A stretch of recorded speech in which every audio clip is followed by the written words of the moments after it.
The use of a buck-boost transformer without changing the voltage level is not a typical application. Buck-boost transformers are designed to adjust voltage up or down, not to maintain the same voltage while addressing other issues. The voltage drop calculation shows an approximate 14.9% drop with a 200 amp load on 350 mcm conductors over 8,000 feet. This is considered excessive and is likely to cause operational problems for equipment at the remote facility. A 4-wire system, which includes 3 phases and a neutral, is typically used to handle unbalanced loads. If the load is balanced, such as a 3-phase motor, the necessity of a neutral conductor should be questioned. If a neutral conductor is deemed necessary, its size must be appropriately matched to the anticipated load. A number 2 conductor appears undersized for a 200 amp load. There are several possible explanations for the issues identified. Firstly, the design may simply be flawed, leading to inconsistencies in non-functional aspects. Secondly, power quality problems at the distribution point may be more significant than initially estimated and require a more comprehensive solution than a simple buck-boost transformer. Thirdly, there could be unaccounted for loads or equipment, increasing voltage drop and necessitating larger conductors. To rectify these issues, consider the following recommendations. Firstly, conduct a thorough review of the design with an experienced electrical engineer to identify potential errors and inconsistencies. Secondly, perform a detailed power quality analysis at the distribution point to accurately assess the extent of the problems and develop the appropriate mitigation strategies.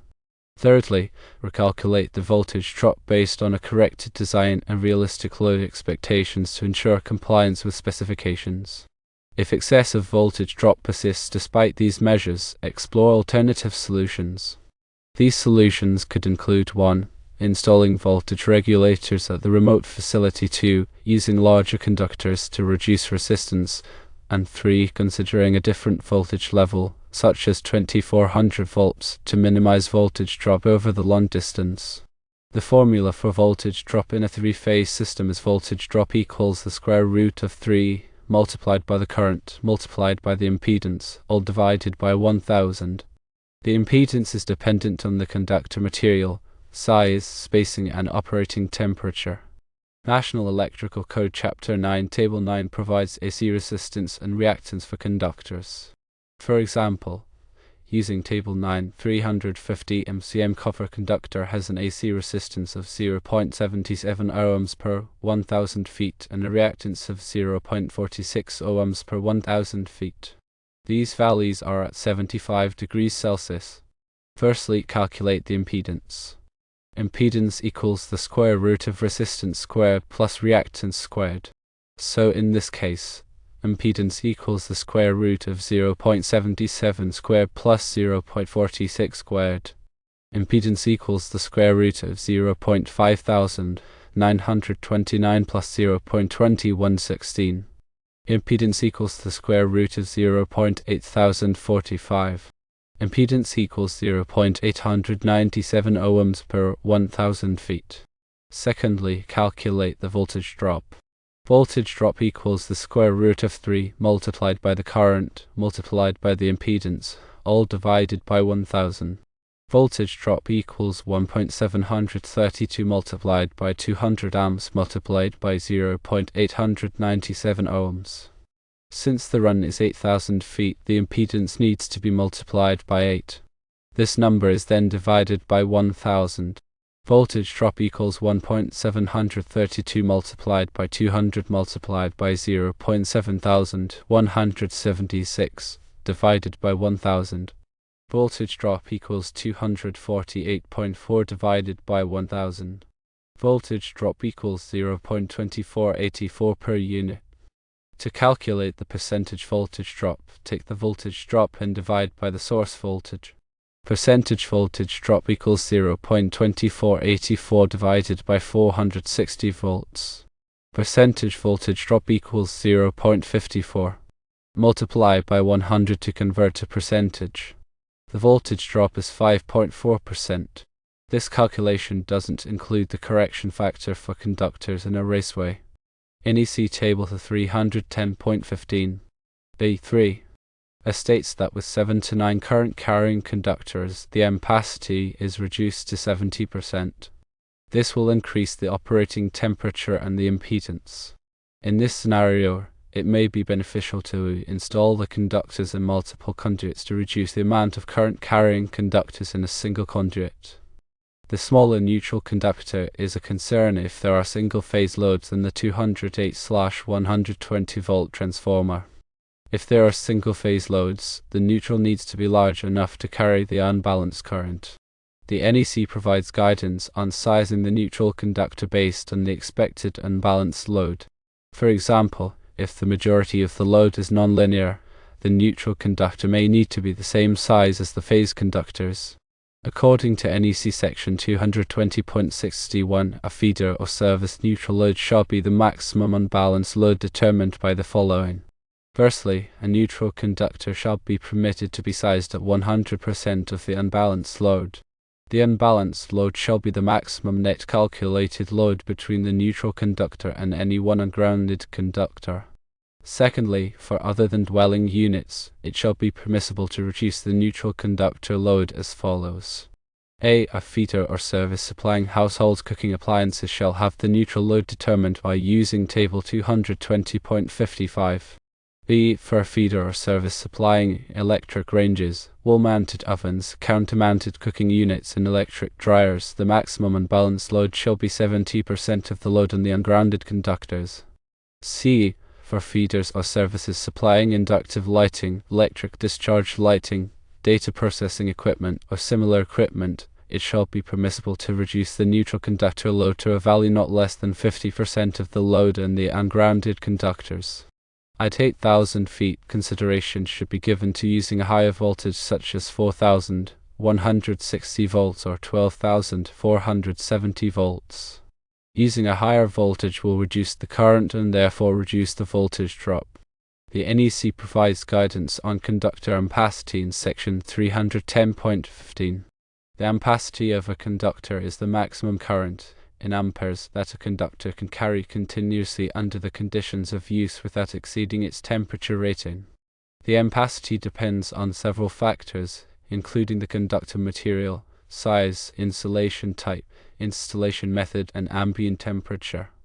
NEC Table 310.16 provides the allowable ampacities of insulated conductors rated up to 600 volts, not more than 3 current carrying conductors in a raceway or cable or earth, based on ambient temperature of 30 degrees Celsius. For example, a 350 mcm copper conductor with THHN insulation has an ampacity of 310 amps. However, the ampacity needs to be adjusted for ambient temperature if the ambient temperature is higher than 30 degrees Celsius. NEC Table 310.15. B2. Provides the correction factors for ambient temperature. Also, the ampacity needs to be adjusted if there are more than 3 current carrying conductors in a raceway or cable. NEC Table 310.15. B3. Provides the adjustment factors for the number of current carrying conductors. For example, if there are 7 to 9 current carrying conductors in a raceway, the ampacity needs to be reduced to 70%. Therefore, the voltage drop calculation is only one part of the overall design. The conductors must be sized to carry the load and the overcurrent protection must be sized to protect the conductors. The conductors must be suitable for the environment and the installation method. The grounding system must be designed to provide a low impedance path for fault current. The equipment must be suitable for the voltage and the current. The electrical system must comply with all applicable codes and standards. A buck-boost transformer is a type of auto-transformer that can be used to raise or lower voltage by a small amount, typically between 5% and 20%. The primary purpose of a buck-boost transformer is to correct voltage fluctuations or to compensate for voltage drop in long distribution lines. The name buck-boost comes from the fact that the transformer can either buck, lower the voltage, or boost, raise the voltage. Buck-boost transformers are commonly used in applications where the voltage is not stable or where the voltage needs to be adjusted to match the requirements of the equipment.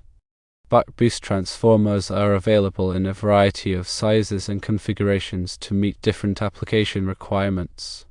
Buck-boost transformers are typically single-phase devices, but three-phase buck-boost transformers are also available. Buck-boost transformers are relatively inexpensive and easy to install, making them a popular choice for voltage correction and compensation. Buck-boost transformers are not suitable for all applications. For example, they are not suitable for applications where the voltage needs to be changed by a large amount. In these cases, a standard transformer should be used. The selection of a buck-boost transformer depends on several factors, including the input voltage, output voltage, the load current, and the desired voltage correction. The buck-boost transformer should be sized to handle the load current and to provide the desired voltage correction. The buck-boost transformer should also be suitable for the environment in which it will be installed. The installation of a buck-boost transformer is relatively simple, but it should be performed by a qualified electrician. The buck-boost transformer should be installed in accordance with the manufacturer's instructions and all applicable codes and standards. The buck-boost transformer should be properly grounded to prevent electrical shock. A voltage regulator is an electrical device that maintains a constant voltage level. It is used to protect electrical equipment from voltage fluctuations, which can damage or destroy sensitive electronic components. Voltage regulators are used in a wide variety of applications, including power supplies, battery chargers, and automotive electrical systems. Voltage regulators are available in a variety of sizes and configurations to meet different application requirements. Voltage regulators can be either single-phase or three-phase. Voltage regulators can be either linear or switching. Linear voltage regulators are simpler and less expensive than switching voltage regulators, but they are also less efficient. Switching voltage regulators are more complex and more expensive than linear voltage regulators, but they are also more efficient. The selection of a voltage regulator depends on several factors, including the input voltage, the output voltage, the load current, and the desired voltage regulation. The voltage regulator should be sized to handle the load current and to provide the desired voltage regulation. The voltage regulator should also be suitable for the environment in which it will be installed. The installation of a voltage regulator is relatively simple, but it should be performed by a qualified electrician. The voltage regulator should be installed in accordance with the manufacturer's instructions and all applicable codes and standards. The voltage regulator should be properly grounded to prevent electrical shock.